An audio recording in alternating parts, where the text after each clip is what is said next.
May I come in? Yes, come in. Good afternoon, sir. Good afternoon. Take your seat. Thank you, sir. Kirti Goyal, Yes. कुछ अपने विषय में बताएं हमें। Sir, मेरा नाम कीर्ति गोयल है और मैं राजस्थान से हूँ। मैंने bachelor of veterinary science and animal husbandry से ग्रेजुएशन की है और प्रेजेंटली मैं जयपुर में डिस्ट्रिक्ट सप्लाई ऑफिसर हूँ सेक्रेटरीट में और ग्रीवियंस रिड्रेसल पे काम कर रहे हैं। अच्छा अच्छा, आपने सब्जेक्ट एंथ्रोपोलॉजी लिया है? Yes sir. तो वेटनरी एंड एंथ्रोपोलॉजी क्या कोरिलेशन है दोनों के बीच? सर, बेसिकली जो वेटनरी है वो एनिमल साइंस को स्टडी करती है और जो एंथ्रोपोलॉजी है वो ह्यूमन साइंस को स्टडी करती है, लेकिन इनकी एनाटॉमी और फिजियोलॉजी ह्यूमंस और एनिमल्स की काफ़ी कोरिलेट करती है। तो ये इनमें बेसिक सिमिलैरिटी है। तो आप इस बैकग्राउंड एंथ्रोपोलॉजी और वेटनरी साइंसेज, ये जो दो आपके बैकग्राउंड हैं, इनका उपयोग आप सिविल सर्विसेज में अगर आपका चयन होता है तो कहाँ करेंगी आप? सर, सिविल सर्विसेज में हमारा जो वर्किंग एरिया होता है काफ़ी डाइवर्सिफाइड होता है, तो हम इसको एज एन एडमिनिस्ट्रेटर मैं एनिमल लाइफ स्टॉक सेक्टर को इम्प्रूव करने में, मिल्क प्रोडक्शन बढ़ाने में, कैसे मैं वेटनरी साइंस की नॉलेज को इस सेक्टर के डेवलपमेंट में यूज़ कर सकती हूँ। जो भी मैंने ग्रेजुएशन में वेटनरी साइंस और एनिमल हस्बेंड्री को पढ़ा, कैसे उनका फीडिंग स्टॉक बढ़ा सकती हूँ, कैसे एनिमल्स की हेल्थ में एनिमल्स की जो डिजीज़ प्रॉब्लम है उसको सॉल्व कर सकती हूँ। तो एडमिनिस्ट्रेशन में मैं इसको एनिमल सेक्टर के डेवलपमेंट में, लाइफ स्टॉक सेक्टर के डेवलपमेंट में यूज़ कर सकती हूँ। और इस ज्ञान का उपयोग आप ह्यूमन बीइंग्स के लिए नहीं करेंगी, सिर्फ एनिमल्स के लिए करेंगी?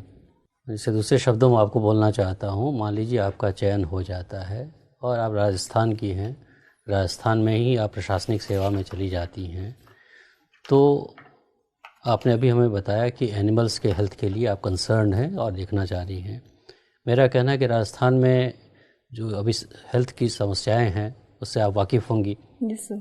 तो उसमें आपका क्या योगदान होगा?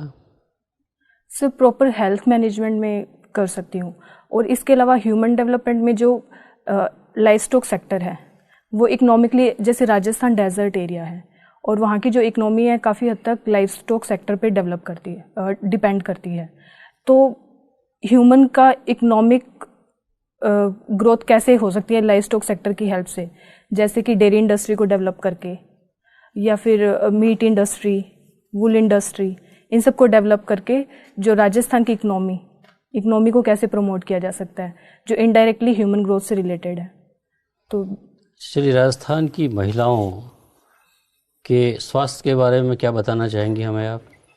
सर, राजस्थान में वुमेन हेल्थ के कुछ इश्यूज़ हैं जिन पे राजस्थान गवर्नमेंट ने काफ़ी काम भी किया और काफ़ी इम्प्रूवमेंट भी देखने को मिला है। जैसे कि जो मैटरनल मोर्टिलिटी रेट है वो पहले काफ़ी हाई थी, अब इंस्टीट्यूशनल डिलीवरीज की का काफ़ी प्रमोशन हुआ है। राजस्थान की जननी सुरक्षा योजना, जननी शिशु सुरक्षा योजना, जिसकी वजह से मैटरनल मोर्टिलिटी रेट काफ़ी डिक्लाइन हुई है और इसके अलावा इन्फेंट मोर्टिलिटी रेट में भी काफ़ी सुधार आया है। इसके अलावा जो वुमेन की हेल्थ प्रॉब्लम है वो न्यूट्रिशन से रिलेटेड है, प्रॉपर न्यूट्रिशन नहीं मिलता, ये मेन जो दो समस्या है। और तीसरी जो वुमेन हेल्थ या एक सोशल इशू है, जो फीमेल इन्फेंटिसाइड्स, राजस्थान में वो भी काफ़ी प्रिवेलेंट है।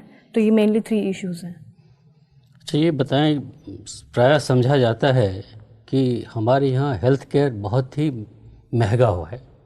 अगर आप बीमार पड़ना अफोर्ड नहीं कर सकती, आप बीमार अगर पड़ गई इस अपने देश में, तो आपको हेल्थ केयर के नाम पे बहुत पैसा खर्च करना पड़ता है।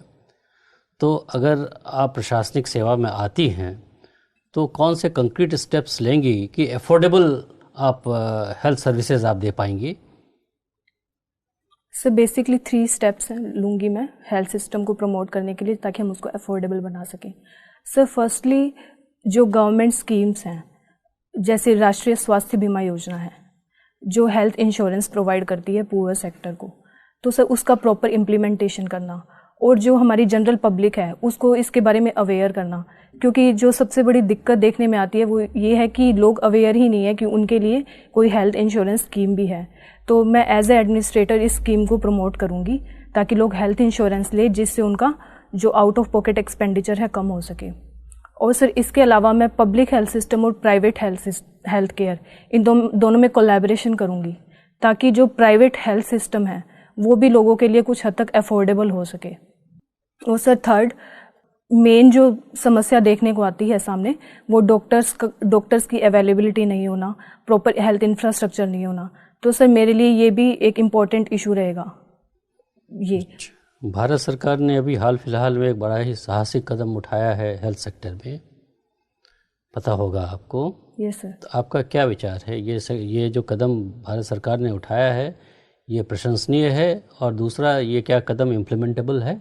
सर ये कदम प्रशंसनीय है क्योंकि ये हेल्थ इंश्योरेंस प्रोवाइड कराता है 5 करोड़ फैमिलीज़ को। और सर इसके इम्प्लीमेंटेशन के लिए ये स्कीम है क्या ये? Sir Ayushman Bharat scheme. हाँ, क्या है स्कीम के बारे में कुछ बताएंगे हमें? आपने कहा ना 5 करोड़ जनता को कवर करते हैं, इस सिटीजन्स को। स्कीम के फीचर्स क्या हैं? कुछ इंश्योरेंस की बात है इसमें कुछ? यस सर, हेल्थ इंश्योरेंस की बात है। जो एक मिनिमम प्रीमियम जो पुअर फैमिलीज़ हैं उनको भरना पड़ेगा, ऑलमोस्ट 1000 रुपीज़ एनुअल है सर। डाटा मैं श्योर नहीं हूँ थोड़ा। और सर इसमें सॉरी सर मेरे को इसके प्रोविज़न याद कोई नहीं। बात नहीं। कीर्ति, आप तो डिस्ट्रिक्ट सप्लाई अफसर है ना? Yes sir. सप्लाई में आधार की क्या भूमिका है? सर आधार कार्ड ने डिस्ट्रिक्ट सिविल सप्लाई में काफ़ी इम्पोर्टेंट रोल प्ले किया है। सर इनिशियली जो इंक्लूज़न और एक्सक्लूज़न एरर्स थे कि जो बेनिफिशियरी की प्रॉपर टारगेटिंग नहीं हो पाती थी, जो पुअर थे वो इंक्लूड नहीं हो पाते थे और जो फेक बेनिफिशरीज थे वो इंक्लूड हो जाते थे, तो आधार ने उसको ख़त्म किया है। और सर इसके अलावा जो इशू था बोगस राशन कार्ड या जो फेक बेनिफिशरीज आ जाते थे, आधार ने उनको भी आइडेंटिफाई किया है। और सर इसने एक ऐसा प्लेटफॉर्म प्रोवाइड किया है कि जिससे पब्लिक डिलीवरी सिस्टम एफिशिएंट हो सके और लोगों को राशन या अदर सिविल सप्लाईज हैं जैसे चीनी, कैरोसिन, उनकी प्रॉपर डिलीवरी हो सके। अच्छा, जो बातें आपने बताई, क्या आधार के बिना ये सब संभव नहीं है? सर आधार के बिना सर जो इश्यूज थे जैसे लीकेजेस हो रही थी, डाइवर्जन हो रहा था सप्लाईज का, और इसके अलावा सर होर्डिंग और ये मतलब राशन डीलर्स की जो अकाउंटेबिलिटी थी या जो एडमिनिस्ट्रेशन की अकाउंटेबिलिटी थी वो हम प्रॉपरली इंश्योर नहीं कर पा रहे थे। लेकिन अब ट्रांसपेरेंट मैनर में हम food and civil supplies ensure कर पा रहे हैं आधार के इंट्रोडक्शन से। यानी आपके ओपिनियन में आधार जरूरी है? जी सर। चलिए, आपने तो एंथ्रोपोलॉजी पढ़ा हुआ है ना? सोशियोलॉजी और एंथ्रोपोलॉजी दोनों में क्या अंतर है? सर सोशियोलॉजी है जो मॉडर्न ह्यूमन सोसाइटीज़ को स्टडी करती है, जबकि एंथ्रोपोलॉजी प्रिमिटिव और मॉडर्न ह्यूमन सोसाइटीज़ दोनों को स्टडी करती है। एंथ्रो का अर्थ क्या होता है? सर एंथ्रो का अर्थ है ह्यूमन साइंस, मानव विज्ञान। मानव विज्ञान। आर्कियोलॉजिकल एंथ्रोपोलॉजी क्या है ये?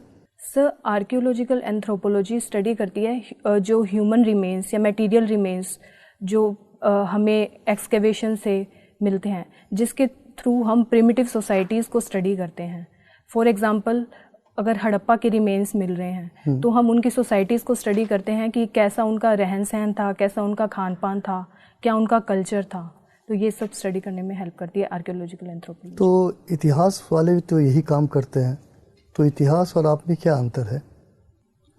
चलिए कोई बात नहीं, आप मुझे दूसरे ये कल्चरल एवोल्यूशन सुना है आपने?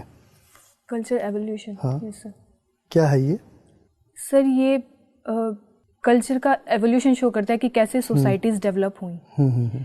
फॉर एग्जांपल अगर हम देखें कि जो मैरिज का सोशल सिस्टम है वो कैसे डेवलप हुआ, जैसे पहले प्रोमिस्क्यूसिटी थी। नहीं, फिर आप अपने मैं तो सीधे आपके सिलेबस से ही क्वेश्चन पूछ रहा हूँ। जी सर। वहाँ कल्चर एवोल्यूशन में हाँ जी, प्री हिस्टोरिक कल्चर के बारे में बात की गई है। जी सर। आप तो सीधे मॉडर्न पर आ गई, प्री हिस्टोरिक कल्चर के बारे में। जी तो सर। प्री हिस्टोरिक कल्चर का अर्थ क्या हुआ? सर प्री हिस्टोरिक कल्चर है जो आदि मानव थे, सर उनका क्या कल्चर था। जैसे कि हम पढ़ते हैं कि इनिशियली जो था वो कम्युनिटी या एसोसिएशन की भावना नहीं थी। एक जो सेडेंट्री लाइफस्टाइल था वो फॉलो किया जाता था। फिर धीरे धीरे कैसे कम्युनिटी एसोसिएशन शुरू हो गया। डिफरेंट एजेस हैं, अलग अलग काल हैं। Yes sir. जैसे पूरा पाषाण काल है, इस तरह कुछ पता है आपको? क्रमानुसार मुझे बताएंगे कौन कौन थे? Yes sir.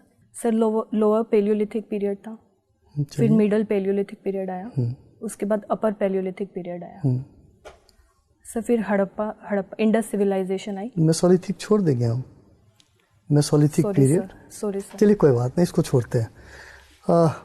ब्राइड प्राइस तथा डॉरी, क्या अंतर है दोनों में? सर ब्राइड प्राइस जो था, जो ट्राइबल सोसाइटीज़ थी उसमें प्रिविलेंट था, जो कि वुमेन की एक फैमिली में इम्पोर्टेंस को शो करता था कि वुमेन एक फैमिली का एसेंशियल पार्ट है, और जब उसकी मैरिज होती है तो जो लड़के वाले होते हैं वो लड़की की फैमिली को कुछ प्राइज देते हैं, क्योंकि जो वुमेन है उनके इकोनॉमिक लड़के के फैमिली को देते हैं या लड़के का फैमिली लड़की की फैमिली को देता है? लड़के की फैमिली लड़की की फैमिली को देती है। लड़की की फैमिली को देते हैं। और डॉरी में क्या होता है? और सर डॉरी आज डेवलप हो गई है एक सोशल एविल के थ्रू, जिसमें जो मैरिज है उसको एक बिजनेस की तरह ट्रीट किया जाता है, जिसमें लड़की मैं तो दोनों में जस्ट डिफरेंस पूछा था, इतना एलाबोरेशन नहीं। आपने उसमें कहा जो लड़के द्वारा लड़की की फैमिली को दिया जाना ब्राइड प्राइस, तो ठीक उसका उल्टा दहेज में, डॉरी में यही लग रहा है। हाँ चलिए कोई बात है, एक सवाल का और जवाब दे दीजिए। मेलिनोस्की और रेडक्लिफ ब्राउन, क्या अंतर है दोनों में? सर मेलिनोस्की एंथ्रोपोलॉजिस्ट थे जिन्होंने फंक्शनलिज्म थ्योरी दी थी, जिन्होंने बताया था कि जो सोसाइटी है उसका वो सोसाइटी जो बनी है वो ह्यूमन नीड्स को पूरा करने के लिए बनी है। ह्यूमन की अलग अलग नीड्स हैं, उसके लिए सोशल सिस्टम्स बने हैं, जैसे कि उस ह्यूमन की बायोलॉजिकल नीड्स है, ह्यूमन की सोशल नीड्स है। जबकि जो रेडक्लिफ ब्राउन थे उन्होंने स्ट्रक्चरल फंक्शनलिज्म का कॉन्सेप्ट दिया था। उन्होंने कहा था कि उन्होंने इंडिविजुअल से ऊपर सोसाइटी को रखा था। उन्होंने कहा था कि इंडिविजुअल सोसाइटी का एक पार्ट है जो सोशल स्ट्रक्चर को मेंटेन करने के लिए एक रोल प्ले करते हैं। जैसे कि हमारा बायोलॉजिकल सिस्टम है, हमारी बॉडी को मेंटेन करने के लिए जैसे सेल काम कर रही हैं, वैसे सोशल स्ट्रक्चर को मेंटेन करने के लिए ह्यूमन काम कर रहे हैं। चलिए ठीक है। कीर्ति कैसा महसूस कर रही हैं? सर एक्चुअली मेरी तबीयत ख़राब है आज। कोई बात नहीं। मैं आपका ना इस डिटेल एप्लीकेशन फॉर्म को देखकर समझने की चेष्टा कर रहा था। मुझे दो छोटी छोटी जानकारियां दीजिए। पहले तो आपका मीडियम ऑफ इंटरव्यू जो है वह आपने हिंदी क्यों चुना है, जब आप अंग्रेजी में परीक्षा देती रही हैं और आपने तो एक सेंस में मेडिकल साइंस और ये सब भी पढ़ा हुआ है, तो जाहिर है अंग्रेजी में ही पढ़ा होगा। Yes sir. सर मैं इंग्लिश उतना प्रॉपरली बोल नहीं पाती, मैं लिख लेती हूँ, बट आप लिख लेती हैं, आप पढ़ लेती हैं और आप बोल नहीं पाती हैं, पर बोल नहीं पाती। चलिए क्या एंथ्रोपोलॉजिस्ट की तरह इस बात की जरा विवेचना कीजिए कि ऐसा क्यों? नहीं, इसी तरह से मैं देख रहा हूँ कि आप फिलहाल राजस्थान में हैं, आप पूरी तरह से राजस्थान की निवासी हैं, फिर आपके परीक्षा के लिए आपका केंद्र चंडीगढ़ कैसे हुआ? सर चंडीगढ़ में कोई पेपर लीक कराने की व्यवस्था थी? No sir. जी सर जो राजस्थान का जो सेंटर है जयपुर, वो एग्जॉस्ट हो गया था, तो फिर सेकंड प्रेफरेंस मैंने चंडीगढ़ भर दी थी। आपको सेकंड प्रेफरेंस मिला है, आपको फर्स्ट प्रेफरेंस मिला ही नहीं? सर वो ब्लॉक हो जाता है सेंटर अगर वहाँ पे सीट खत्म हो जाती है। सेकंड आपने फिर चंडीगढ़, वहाँ से सीधा चंडीगढ़ क्यों चुना?